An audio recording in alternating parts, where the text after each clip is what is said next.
O Grande Conflito. Capítulo 37. Nossa única salvaguarda. À lei e ao testemunho. Se eles não falarem segundo esta palavra, não haverá manhã para eles. Isaías 8, verso 20. O povo de Deus é encaminhado às Santas Escrituras como a salvaguarda contra a influência dos falsos ensinadores e poder ilusório dos espíritos das trevas. Satanás emprega todo o artifício possível para impedir os homens de obter conhecimento da Bíblia, pois os claros ensinos desta põem a descoberto os seus enganos. Em todo o avivamento da obra de Deus, o príncipe do mal está desperto para a atividade mais intensa. Aplica atualmente todos os seus esforços em preparar-se para a luta final contra Cristo e seus seguidores. O último grande engano deve logo patentear-se diante de nós. O anticristo vai operar suas obras maravilhosas à nossa vista. Tão meticulosamente a contrafação se parecerá com o verdadeiro, que será impossível distinguir entre ambos sem o auxílio das Escrituras Sagradas. Pelo testemunho destas toda declaração e todo prodígio deverão ser provados. Os que se esforçam por obedecer a todos os mandamentos de Deus defrontarão oposição e escárnio. Apenas em Deus ser-lhes-á possível subsistir. A fim de suportarem a prova que diante deles está, devem compreender a vontade de Deus como se acha revelada em sua palavra. Poderão orá-lo, unicamente, tendo uma concepção correta de seu caráter, governo e propósitos, e agindo de acordo com estes. Pessoa alguma, a não ser os que fortaleceram o espírito com as verdades da Escritura, poderá resistir no último grande conflito. A toda alma virá a inquiridora prova: obedecerei a Deus de preferência aos homens? A hora decisiva está mesmo agora às portas. Estão nossos pés firmados na rocha da imutável palavra divina? Estamos preparados para permanecer firmes em defesa dos mandamentos de Deus e da fé de Jesus? Antes de sua crucifixão, o Salvador explicou a seus discípulos que ele deveria ser morto, e do túmulo ressuscitar. Anjos estavam presentes para gravar-lhe suas palavras na mente e no coração. Mas os discípulos aguardavam livramento temporal do jugo romano, e não podiam tolerar a ideia de que aquele em quem se centralizavam todas as suas esperanças devesse sofrer uma morte ignominiosa. As palavras de que necessitavam lembrar-se fugiram-lhes do espírito, e, ao chegar o tempo da prova, esta os encontrou desprevenidos. A morte de Cristo destruiu-lhes tão completamente as esperanças, como se ele não os houvesse advertido previamente. Assim, nas profecias, o futuro se patenteia diante de nós tão claramente como se revelou aos discípulos pelas palavras de Cristo. Os acontecimentos ligados ao final do tempo da graça e obra de preparo para o período de angústia acham-se claramente apresentados. Multidões, porém, não possuem maior compreensão destas importantes verdades do que teriam se nunca houvessem sido reveladas. Satanás vigia para impedir toda impressão que os faria sábios para a salvação, e o tempo de angústia os encontrará sem o devido preparo. Quando Deus envia aos homens advertências tão importantes que são representadas como proclamadas por santos anjos a voar pelo meio do céu, ele requer que toda pessoa dotada de faculdade de raciocínio atenda à mensagem. Os terríveis juízos pronunciados contra o culto à besta e sua imagem, Apocalipse 14, versos 9 a 11, deveriam levar todos a diligente estudo das profecias para aprenderem o que é o sinal da besta, e como devem evitar recebê-lo. As massas populares, porém, cerram os ouvidos à verdade, volvendo às fábulas. Olhando para os últimos dias, declarou o apóstolo Paulo: virá tempo em que não sofrerão a sã doutrina. 2 Timóteo 4, verso 3. Chegamos, já, a esse tempo. As multidões rejeitam a verdade das Escrituras, por ser ela contrária aos desejos do coração pecaminoso e amante do mundo, e Satanás lhes proporciona os enganos que amam. Mas Deus terá sobre a terra um povo que mantém a Bíblia, e a Bíblia só, como norma de todas as doutrinas e base de todas as reformas.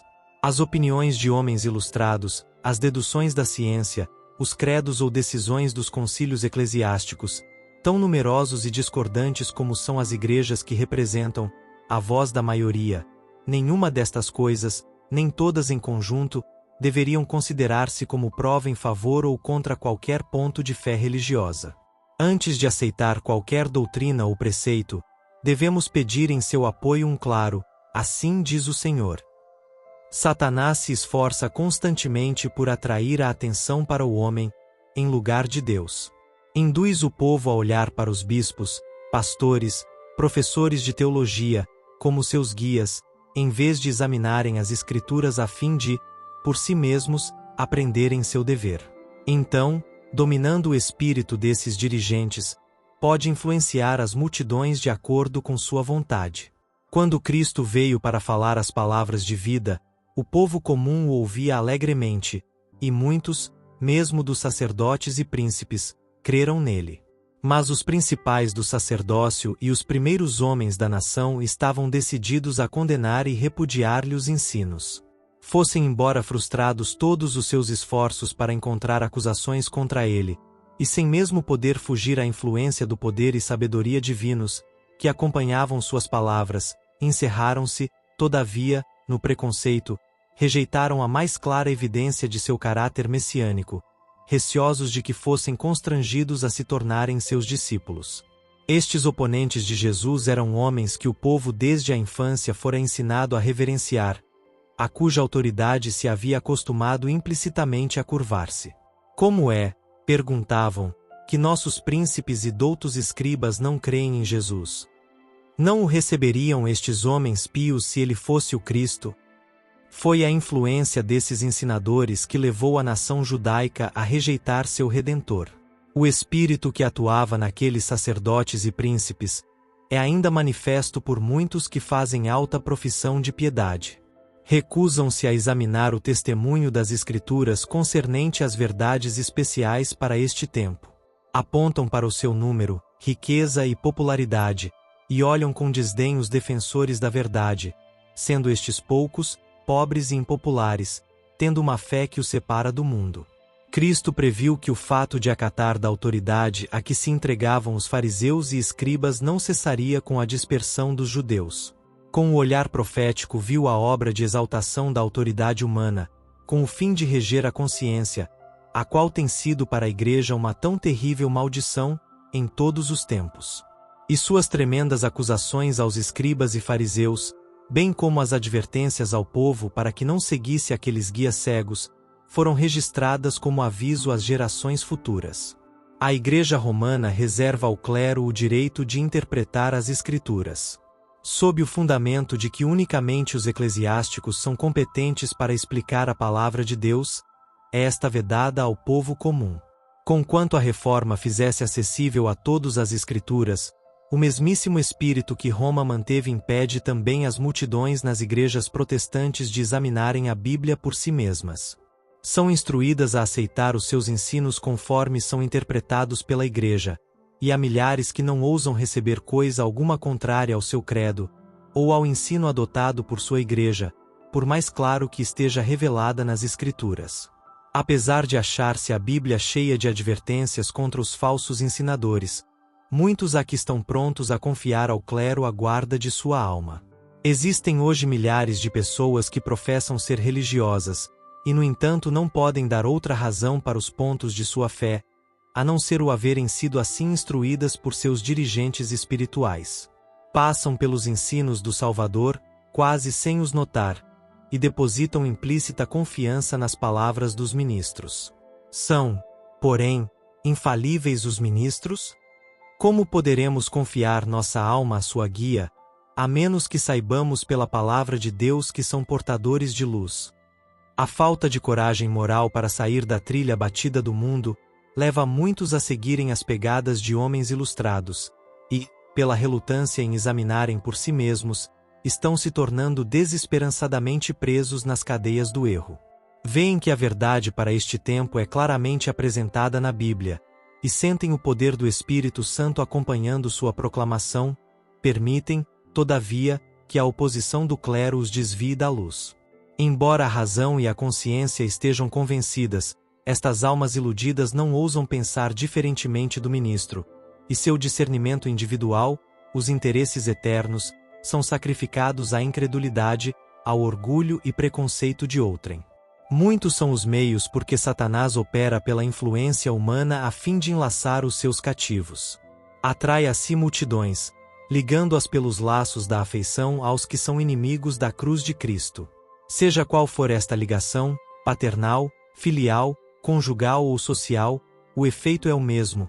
Os inimigos da verdade exercem sua força no sentido de reger a consciência, e as almas postas sob seu domínio não têm coragem ou independência suficientes para obedecer às suas próprias convicções do dever. A verdade e a glória de Deus são inseparáveis. É-nos impossível, com a Bíblia ao nosso alcance, honrar a Deus com opiniões errôneas. Muitos alegam que não importa o que alguém creia, se tão somente sua vida for correta. Mas a vida é moldada pela fé. Se a luz e a verdade estão ao nosso alcance, e negligenciamos aproveitar o privilégio de ouvir e vê-las, virtualmente as rejeitamos, estamos a escolher as trevas em vez da luz. Há caminho que parece direito ao homem, mas o seu fim são os caminhos da morte. Provérbios 16, verso 25. A ignorância não é desculpa para o erro ou pecado, quando há toda a oportunidade de conhecer a vontade de Deus. Um homem está a viajar, e chega a um lugar em que há várias estradas, e uma tabuleta indicando aonde cada uma delas leva. Se desatende à indicação da tabuleta, tomando qualquer caminho que lhe pareça direito, poderá ser muito sincero, mas encontrar-se-á com toda a probabilidade no caminho errado. Deus nos deu sua palavra para que pudéssemos familiarizar-nos com os seus ensinos e saber, por nós mesmos, o que ele de nós requer. Quando o doutor veio a Jesus com a pergunta: Que farei para herdar a vida eterna?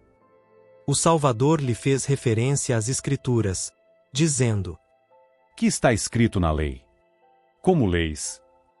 A ignorância não desculpará jovens ou velhos, nem os livrará do castigo devido pela transgressão da lei de Deus, pois tem ao alcance uma exposição fiel daquela lei, de seus princípios e requisitos. Não basta termos boas intenções, não basta fazermos o que se julga ser direito, ou o que o ministro diz ser correto. A salvação de nossa alma está em jogo, e devemos examinar as Escrituras por nós mesmos. Por mais fortes que possam ser nossas convicções, por maior confiança que tenhamos de que o ministro sabe o que é a verdade, não seja este o nosso fundamento. Temos um mapa dando todas as indicações do caminho, na jornada em direção ao céu, e não devemos estar a conjeturar a respeito de coisa alguma. O primeiro e mais elevado dever de todo ser racional é aprender das Escrituras o que é a verdade, e então andar na luz, animando outros a lhe seguirem o exemplo. Devemos dia após dia estudar a Bíblia, diligentemente, ponderando todo o pensamento e comparando passagem com passagem. Com o auxílio divino devemos formar nossas opiniões por nós mesmos, visto termos de responder por nós mesmos perante Deus. As verdades mais claramente reveladas na Escritura Sagrada têm sido envoltas em dúvida e trevas pelos homens doutos que, com pretensão de grande sabedoria, ensinam que as Escrituras têm um sentido místico, secreto, espiritual, que não transparece na linguagem empregada. Estes homens são falsos ensinadores. Foi a essa classe que Jesus declarou: Errais vós em razão de não saberdes as Escrituras nem o poder de Deus. Marcos 12, verso 24. A linguagem da Bíblia deve ser explicada de acordo com o seu óbvio sentido, a menos que seja empregado um símbolo ou figura. Cristo fez a promessa: Se alguém quiser fazer a vontade dele, pela mesma doutrina conhecerá se ela é de Deus. João 7, verso 17. Se os homens tão somente tomassem a Bíblia como é, e não houvesse falsos ensinadores para transviar e confundir-lhes o espírito, realizar-se-ia uma obra que alegraria os anjos, e que traria para o redil de Cristo milhares de milhares que ora se acham a vaguear no erro.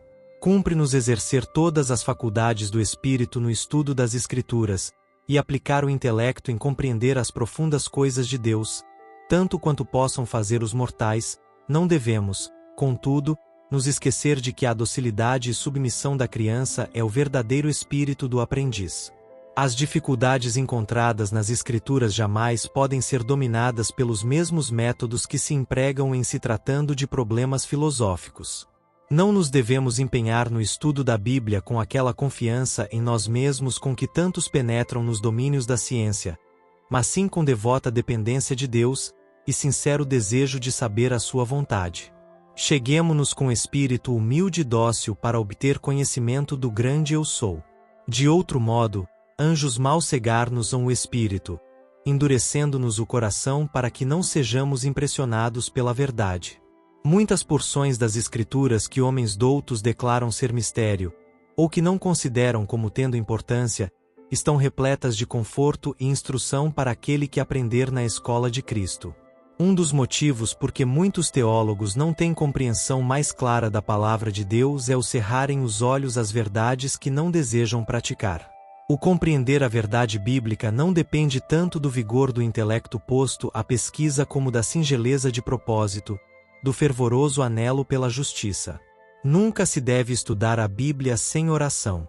Somente o Espírito Santo nos pode fazer compreender a importância das coisas fáceis de se perceberem, ou impedir-nos de torcer verdades difíceis de serem entendidas.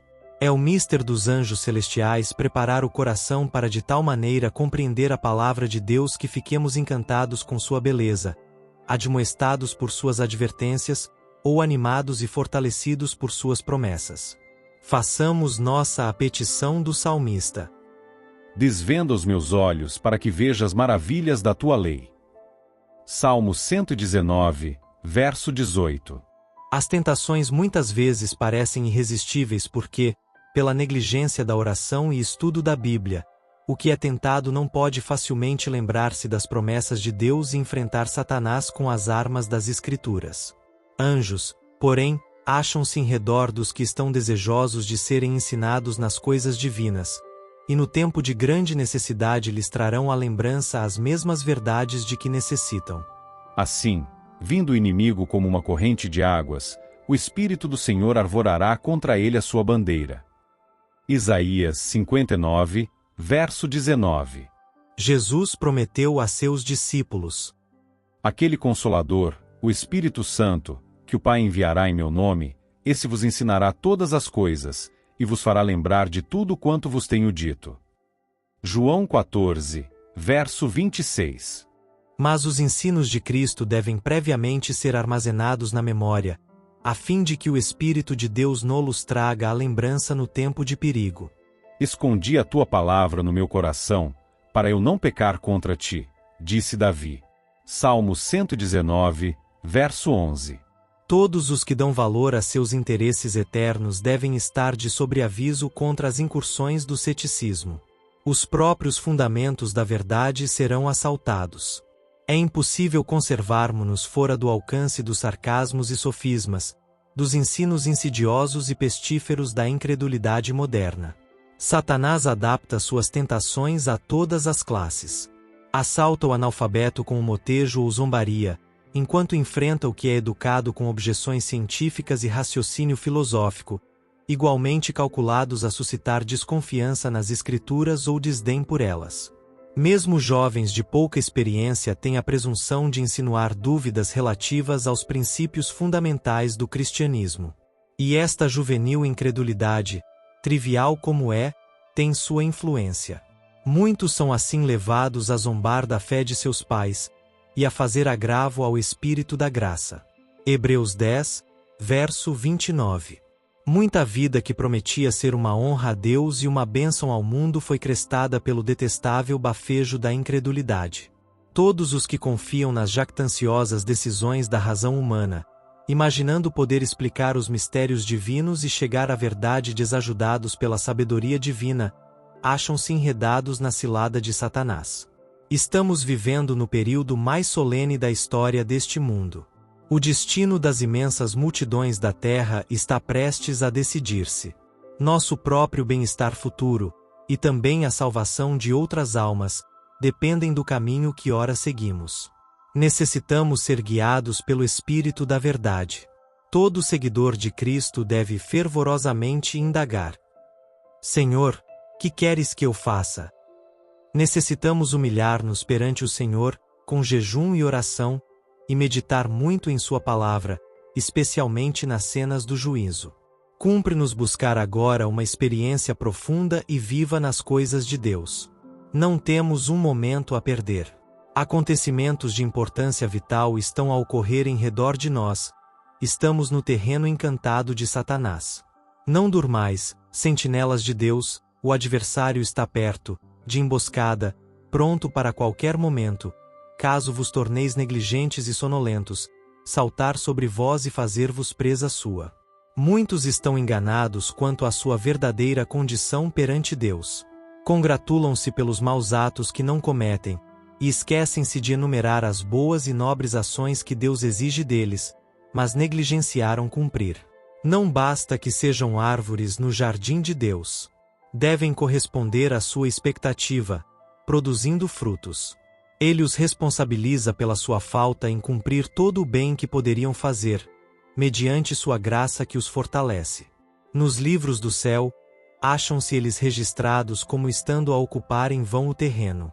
Contudo, mesmo o caso desta classe não é inteiramente desesperador. Em prol daqueles que têm tomado em pouca consideração a misericórdia de Deus, desprezando sua graça, o coração do longânimo amor ainda pleiteia. Pelo que diz: Desperta, tu que dormes, e levanta-te dentre os mortos, e Cristo te esclarecerá. Portanto, vede prudentemente como andais, remindo o tempo, porquanto os dias são maus. Efésios 5, versos 14 a 16. Quando o tempo de prova vier, revelar-se-ão os que fizeram da palavra de Deus sua regra de vida. No verão, nenhuma diferença se nota entre os ciprestes e as outras árvores. Mas, ao soprarem as rajadas hibernais, aqueles permanecem inalteráveis, enquanto estas perdem a folhagem. Assim aquele que com coração falso professa a religião, pode agora não se diferenciar do cristão verdadeiro. Está, porém, justamente diante de nós o tempo em que a diferença aparecerá. Levante-se a oposição, de novo exerçam domínio o fanatismo e a intolerância, acenda-se a perseguição, e os insinceros e hipócritas vacilarão, renunciando à fé. Mas o verdadeiro crente permanecerá firme como um rocha, tornando-se mais forte a sua fé, sua esperança mais viva do que nos dias da prosperidade. Diz o salmista: Medito nos teus testemunhos. Pelos teus mandamentos alcancei entendimento, pelo que aborreço todo falso caminho. Salmo 119, versos 99 e 104. Bem-aventurado é o homem que acha sabedoria. Será como a árvore plantada junto às águas, que estende suas raízes para o ribeiro, e não receia quando vem o calor, mas a sua folha fica verde, e no ano de sequidão não se afadiga, nem deixa de dar fruto. Provérbios 3, verso 13, Jeremias 17, verso 8.